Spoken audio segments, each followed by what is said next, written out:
पहले दलित क्रिकेटर की कहानी जिसे आम्बेडकर अपना हीरो कहते थे। पहला दलित क्रिकेटर जिसे उसके साथी छूते न थे, पर टीम की इज्जत वही बचाता था। बॉलीवुड स्टार अजय देवगन की स्पोर्ट्स ड्रामा फिल्म मैदान हिट हो चुकी है। फुटबॉल पर बनी इस मूवी के बाद एक्शन स्टार एक बायोपिक बनाएंगे। ये बायोपिक भारत के पहले दलित क्रिकेटर की होगी। इनका नाम है पालवंकर बालू।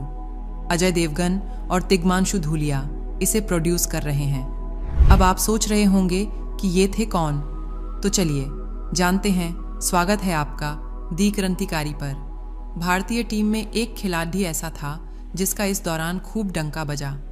ये था एक गेंदबाज। जब ये स्पिन गेंदबाजी करने आता तो इंग्लिश टीम इसका सामना न कर पाती। कहर बरपाती गेंदें तीर जैसी निकलती, तीर भी ऐसे जो हवा में किधर मुद्देंगे बल्लेबाज को समझ न आता।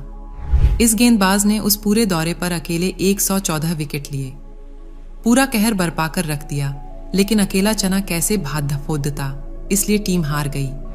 पहले दलित क्रिकेटर पालवंकर बालू के बारे में कहा जाता है कि मैदान के बाहर भी उनके खाने पीने के बर्तन भी अलग रखे होते थे और उन्हें अपने बर्तन भी खुद साफ करने होते थे। ऐसा भी कहा जाता है कि खिलाड़ी उनके साथ बैठते भी नहीं थे। मगर हर दर्जे का जातिगत भेदभाव झेलने के बाद भी बालू ने हार नहीं मानी और वह आगे बढ़ते रहे। दलित जाति से संबंध रखने वाले दलित नायक पालवंकर बालू का जन्म 19 मार्च 1876 को धारवाड़, बॉम्बे प्रेसिडेंसी, ब्रिटिश भारत में एक चमार परिवार में हुआ था। पालवंकर बालू पहले भारतीय दलित क्रिकेट खिलाड़ी थे। इनके पिता ब्रिटिश भारतीय सेना की 112वीं इन्फेंट्री रेजिमेंट में एक सिपाही थे।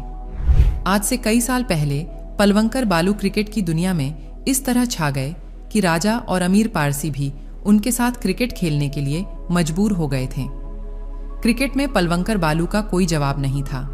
बालू छोटी उम्र से ही अच्छा क्रिकेट खेलते थे। पालवंकर बालू अपने पूर्वजों की तरह ही पूना की असलाहा फैक्ट्री में चमड़े का काम करने आए थे, लेकिन उनकी चर्चा शहर में उनकी उम्दा गेंदबाजी के चलते होने लगी। पूना में ही उस समय एक हिंदू क्लब था जो शहर में यूरोपियों के खिलाफ मैच खेलता था। बालू की चर्चा इस क्लब तक भी पहुंची। इस क्लब को उस समय एक अच्छे गेंदबाज की जरूरत थी, ऐसा जो यूरोपियों यानी ब्रिटिश बल्लेबाजों के विकेट उखाड़ दीच दे। ऐसे में हिंदू क्लब की नजर पालवंकर बालू पर पड़ गई थी। लेकिन बालू तो एक दलित थे और हिंदू क्लब की टीम में थे ऊंची जाति के लोग। अब ऐसे में एक दलित के साथ कैसे खेला जाए, सवाल ये था। और इस सवाल पर हिंदू क्रिकेट क्लब दो गुटों में बंट गया।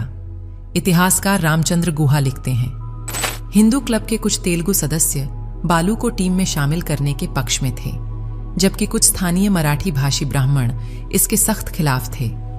ऐसे में ब्रिटिश खेमे के जे.जी. ग्रेग इस लड़ाई में कूद गए। उन्होंने एक इंटरव्यू में कह दिया कि वो लोग मूर्ख हैं जो बालू को टीम में शामिल करना नहीं चाहते। अखबारों में आए दिन इस पर खबरें छपती। देखते ही देखते मुद्दा काफी चर्चा में आ गया। आखिरकार पालवंकर बालू को अगली गर्मी में होने वाले टूर्नामेंट में हिंदू क्लब की टीम में शामिल कर लिया गया। बालू को टीम में शामिल तो किया गया था, लेकिन उनके साथ व्यवहार बहुत गलत हो रहा था। मैदान पर सभी खिलाड़ी उसी गेंद को छूते जिसे बालू छूते, लेकिन मैदान के बाहर ऊंची जाति के खिलाड़ी उनके साथ छुआछूत के धार्मिक रिवाजों का पालन करते। चाय विश्राम यानी टी टाइम के समय बालू को पवेलियन के बाहर मिट्टी के एक कुल्हड़ में चाय दी जाती, जबकि बाकी खिलाड़ी पवेलियन में बैठक चीनी मिट्टी के कपों में चाय का आनंद लेते। अगर ग्राउंड पर बालू को हाथ मुंह धोना होता तो एक अछूत नौकर केतली में पानी ले जाकर एक कोने में उनके हाथ मुंह धुलवाता। बालू लंच भी अलग थाली में अलग टेबल पर करते। भले ही टीम में बालू को इस तरह से पिछड़ा दिखाया जाता हो, लेकिन वो खेल में सबसे अव्वल और सबसे ऊंचे थे। अंग्रेज उनकी गेंदबाजी से कांपते थे। एक बार उनकी टीम सतारा में अंग्रेजों के जिमखाना क्लब के खिलाफ मैच खेलने पहुंची। अंग्रेजों ने विशेष आदेश देकर ऐसी पिच बनवाई कि पालवंकर बालू को कोई मदद न मिले। लेकिन बालू ने जब गेंदबाजी की तो अंग्रेज बल्लेबाजों की कमर टूट गई और वो केवल बालू की वजह से मैच हार गए। इस अछूत गेंदबाज ने मैच में 7 विकेट झटके। फिर उन्हें सतारा में हाथी पर बिठाकर पूरे शहर में घुमाया गया। एक सम्मान समारोह हुआ जिसमें महान समाज सुधारक महादेव गोविंद रानाडे ने उन्हें माला पहनाई। रानाडे ने इस दौरान हिंदू क्लब के ब्राह्मण खिलाड़ियों को समझाया कि वो जब पालवंकर बालू के साथ खेल सकते हैं तो उन्हें उनके साथ खाना पीना भी चाहिए। कुछ रोज बाद एक सार्वजनिक समारोह में बाल गंगाधर तिलक ने भी बालू का सम्मान किया। बालू की गेंदबाजी की अब तूती बोलती थी। ब्रिटिश अखबारों में उन पर लेख लिखे जाते थे। उनकी तुलना महान ब्रिटिश गेंदबाजों से की जाती थी। 1907 से लेकर 1911 तक खेले गए 5 मैचों में उन्होंने 40 विकेट लिए। हर विकेट के लिए उन्होंने 10 से भी कम रन खर्च किए। पालवंकर बालू ने चुनाव भी लड़ा था, वो भी बाबा साहेब आम्बेडकर के खिलाफ। 1937 में इन्होंने आम्बेडकर के खिलाफ बंबई विधानसभा चुनाव लड़ा था। उन्हें कांटे की टक्कर देते हुए वो चुनाव हार गए थे। दोनों बहुत अच्छे दोस्त थे और दलितों के उत्थान के लिए हर संभव प्रयास करने में आगे रहते थे। अब इन पर मूवी बन रही है, जो कि बहुत अच्छी बात है।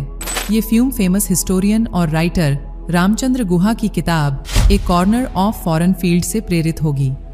पालवंकर बालू लेफ्ट आर्म स्पिनर थे। वो दलित समुदाय से ताल्लुक रखते थे। टीममेट उनके साथ भेदभाव करते थे, कोई उन्हें छूता तक नहीं था। कुल मिलाकर 15 सितंबर 1911 को जब पालवंकर बालू इंग्लैंड से वापस आए तो उनका भारत में भव्य स्वागत किया गया। मुंबई में कई दिनों तक उनके लिए सम्मान समारोह आयोजित किए जाते रहे। अब तक क्रिकेट के मैदान पर अपने असाधारण प्रदर्शन से बालू अनगिनत अछूतों के नायक और उनकी प्रेरणा बन चुके थे। उनमें से एक 20 साल के भीमराव आम्बेडकर भी थे।